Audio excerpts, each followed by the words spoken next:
All right, guys, so there's our day with Brian. Had a great time. Thank you for carrying me out. Hey, man, love it. Old buddies. Yeah, the only guy I've ever pushed a truck and a boat. That's what I was going to say. Down the road. Yeah, and gas in the background was 99 cents a gallon, so that's been a while. We ran out of gas.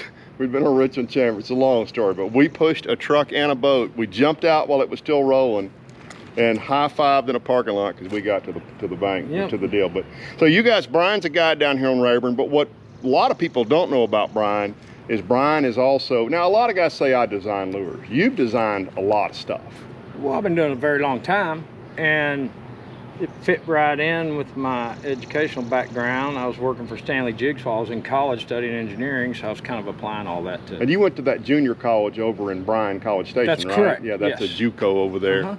So TAMU. I made him take his boots off before we fished today. So actually, you weren't in the Corps, were you? No, I wasn't. My dad was. Graduated in '59. 59. So anyway, Brian told me that he told me about this last year, but he wouldn't tell me what it was, because they were still in the development phase. But he's designed something, as I said, so Brian has designed a bunch of stuff you have fished with. We're not gonna go into what all it is, but at one time, Bass Pro Shop catalog, you had a bunch of items in there. I had, believe it or not, including colors and sizes, 158 pegs that I was being paid something on. There you go. So this is pretty dang cool, and it's, I mean, I'm not saying this to be mean, no. It's stupidly simple and smart. It is. So show us what you did. Well, the screw lock, which a lot of people understand from, if you've been around a while, you remember that most screw locks are just one screw with a little clip, and they were hard to get in because they're hard to line up. Then along came the center pin, which goes in and it centers for you and all that.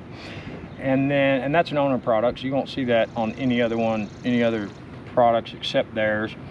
I was just fooling around one day down in Venice with a paper clip, and I was having problems keeping a bait that I didn't have very many of together long enough to catch those big redfish every day. And one evening I came up with this, and I was down there as a guest of the Bill Lewis Company Rattle Trap. CEO and president is Wes Higgins, a close friend, and now we're partners in this. And it's all still in international patenting and so forth, so it's pending, but it's substantially complete where I can talk about it. This is it's a screw lock, but it doesn't have one screw, it has two. So it's one piece that goes up, wraps back around the hook, and then it automatically will center because it's got two leads, and when they touch, they'll go in, and they also kind of grip the way it's made. So it has a gripping function, and then it also is double the amount of wire in touch with a bait at the same time. And that's the larger version. Like if you're going to use this swim bait, let's say, you just hold your hook. When you touch this, you get it centered how you want it, because with the opposite 180 degree opposite wires, it'll center on its own. See there? So now it stays centered because it's got two going in there. Plus, it has double the amount of stuff touching the plastic at any given time, so it could be half that long and still work. And that's, I mean, you just put that in a $1 piece of plastic. That's right. So if I can get one more fish out of that. Oh man, you can skip that, throw it, sling it in there as hard as you can. It's just not going to come out and rip the bait in half. It does not even need to be this long to do the job. I mean, it needs to be half as long as one with one screw, right, because you got two wires in contact with the plastic. There's some other products that we're working on that will kind of attach to baits, okay? And this is just a different whole concept than you've seen in screw locks in the past. Obviously there's potential for a lot of stuff with it, but mainly it's just a new screw lock a screw type retainer for plastic. Now what it's getting the biggest use out of so far, and this is in Bass Pro Shops right now under the Gamakatsu brand on their new underspin, and it's called the Double Down. If you want to look for it, you can see the Double Down trademark on the Gamakatsu yellow and blue package. They've just delivered them. But a lot of these guys are using these. They'll put it in like a beaver or some other, you know, D-bomb, beaver, flip baits, and then tie their line straight to here and peg a tungsten weight and flip all day with that instead of a hook, and you can get a good idea of the kind of bite you're on, and that'll work with some others, but this one really holds it good. It'll just flat rip a beaver in half if they won't let go of it. So it's being used as a practice lure a lot. But you know, you just did something right there that's actually a pretty cool idea. Those guys throwing those big swim baits. Yeah, weight. You could put you could put a hook on there and tie just a piece of line to it, and you could have a treble. We have some people already that have started putting this in here. Then they tie a line to it here, and then to a treble as a just kind of a harness. Yeah.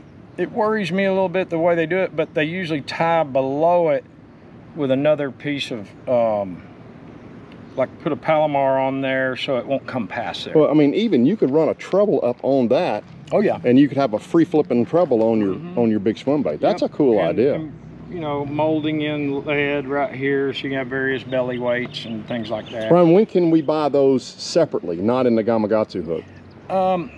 They're coming out in separate packaging. I would say they'll hit market within, for sure, in 30 days. And we're filming this 3rd of July, so hopefully by August. Maybe up to 6 weeks. But, you know, the Gamakatsu people are using it on their new underspin, and that's the first place you'll see it.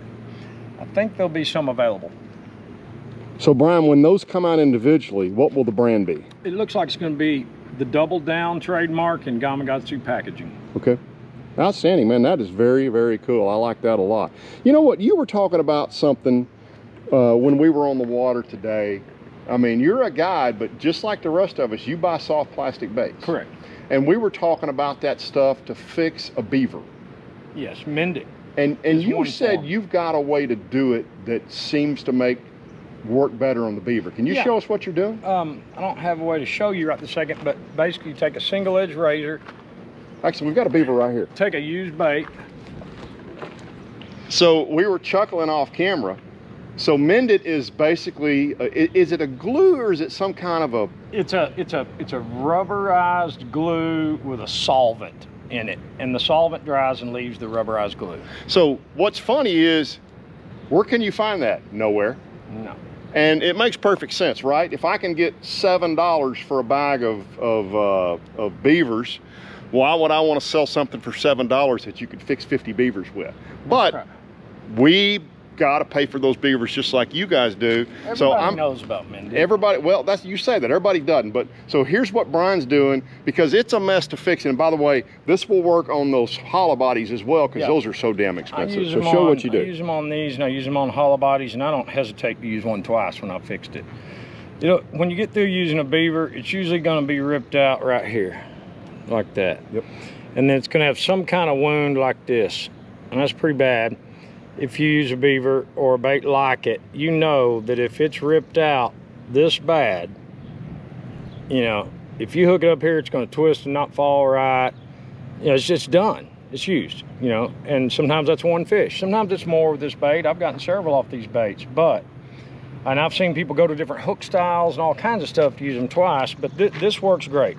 Normally when people get the Mend-It type product, because there's more than one, they'll put their material in there and they'll squeeze it in there and they'll hold it together and get it together and all that.